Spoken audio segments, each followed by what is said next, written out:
Now, I've seen a lot of ads for the dilemma on TV, and just once I wanted to hear it say, "From the director of The Da Vinci Code, Apollo 13, and A Beautiful Mind."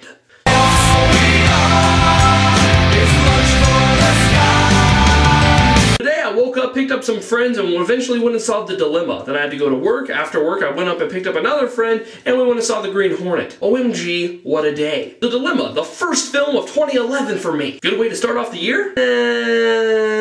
This is a film that is centered around what I like to call a sitcom conflict. Let's face it, we have seen this kind of conflict in many sitcoms. Usually the person cheating in this sitcom is of a disposable character, a character that is new to the show, not a main character in the show, so you can just throw them away. You know, the character gets mad at them for cheating, never in the show again. They can't do that in a movie like this, so I was excited to see how they would handle this conflict in a 2-hour movie. And yes, this movie is like exactly 2 hours. So did this movie look great? No, but it's directed by Ron Howard. I like the cast, and I was excited to see it. A lot of people are saying that this movie has tone problems. Despite what the ads want you to believe, this is not a straightforward comedy. I would definitely call it a comedy drama. There's a lot of comedy, there's a lot of drama, and I'm fine with that. Like, the amounts of comedy and the amounts of drama are not the issue for me.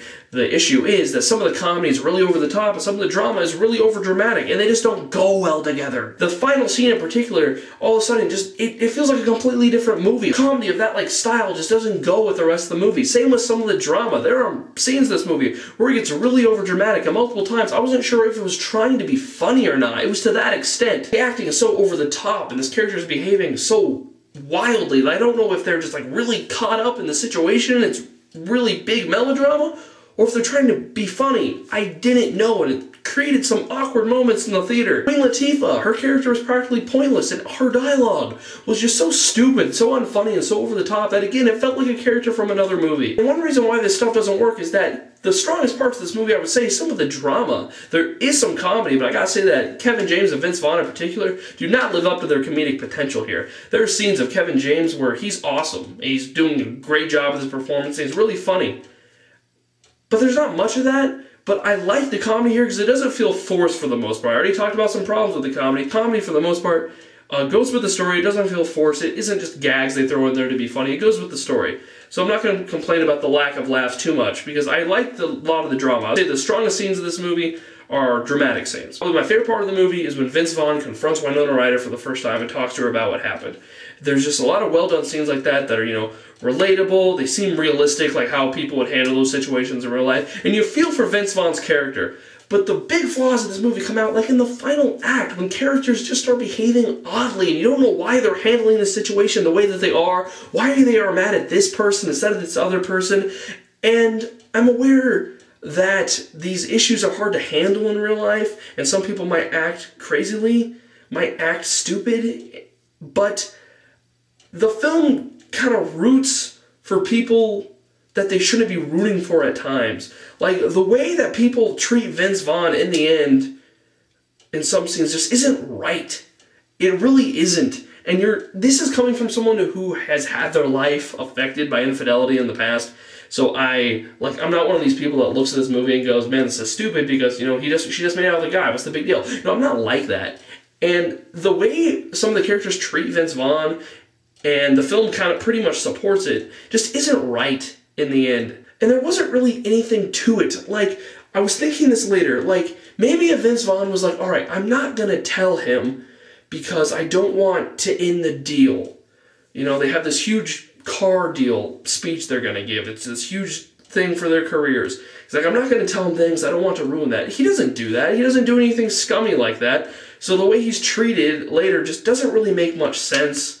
Along with some other decisions that the characters make. It wasn't flawless up until the end, but it's a lot better. I think the final half did pretty much kill the movie. I didn't really like the conclusion. They kind of just slapped it together without really elaborating much. It's like, this is a really overanalyzing movie. It's really long, it's really drawn out, it's really stretched. It kind of benefits it some parts, but it didn't need to be this long. And the way that the conclusion is kind of like, yeah, and that's it. In pointless scenes, the film, like I said, did not need to be this long.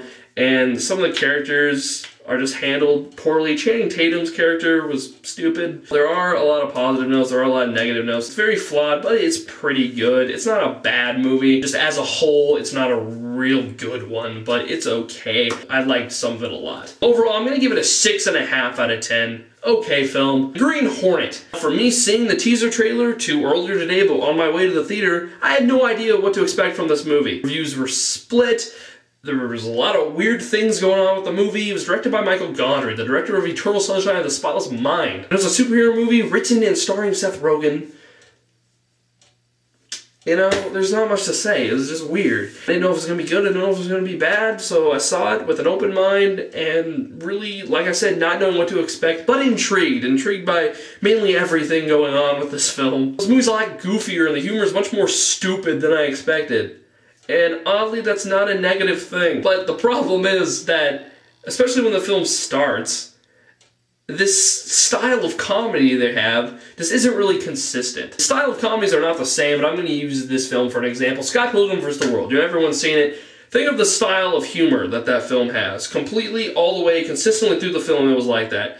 Just like, imagine that in some parts of the film, it just wasn't like that at all.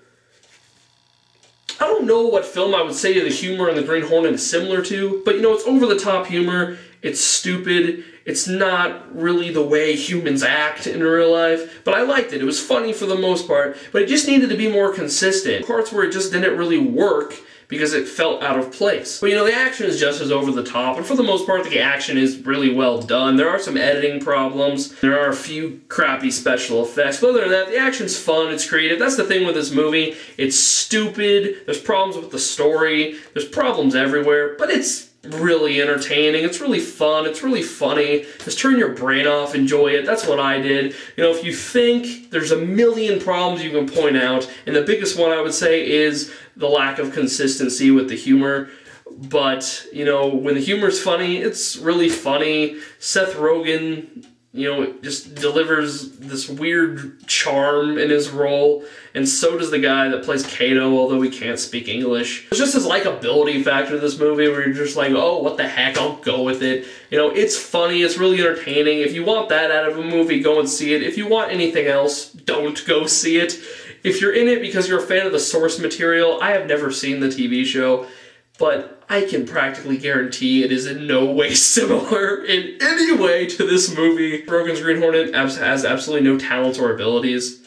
Kato is a martial arts expert and does all the work, and the humor is just ridiculous. There's no way that humor of this style was around back when the TV show was on. The movie's just so over the top, so goofy, so stupid, but it's creative, it's funny, it's charming, and it's just really entertaining. So I recommend you go and see it. I had a lot of fun with it. I thought it was really funny. As a superhero movie, it works. As a comedy, it works. Not really on any other levels. The story is pretty thin. It's okay though. The story isn't bad. Christoph Waltz was kind of, you know, not really used to any sort of potential that I believe he has. His character was not very good. But the movie starts off with a cameo from James Franco, which was really funny. No, I didn't expect that. Cameron Diaz, not my favorite actor. She was okay here, I guess. I said Seth Rogen does a good job. He's funny, but you know, his character, you know, in one scene he'll be acting really serious, and then in the next scene he'll be like a complete moron. And like I said, that's the big problem with the film, is the lack of consistency in, you know, tone, humor, and, you know, character and all that. I guess just don't really look for that. I kind of just gave up after a while and just went with it, and I laughed when the humor was there, because the film doesn't really get really serious, but there's just sometimes really, like, the humor is just so over the top in some scenes that it really just sticks out and feels out of place because the rest of the film isn't like that. Like I said, this is definitely a straightforward comedy, despite what the ads may make you believe. I expect it to be a comedy action movie, but not comedy of this style. It's really, really over the top and stupid humor, but for the most part it's funny, so I can't really complain. I had a lot of fun with this movie, and I recommend you go see it if you sound intrigued by what I've said. I'm going to give The Green Hornet a 7.5 out of 10. I'm sorry, I really liked it. So 6.5 out of 10 for The Dilemma, and 7 out of I can't talk. And 7.5 out of 10 for The Green Hornet. Alrighty, cool.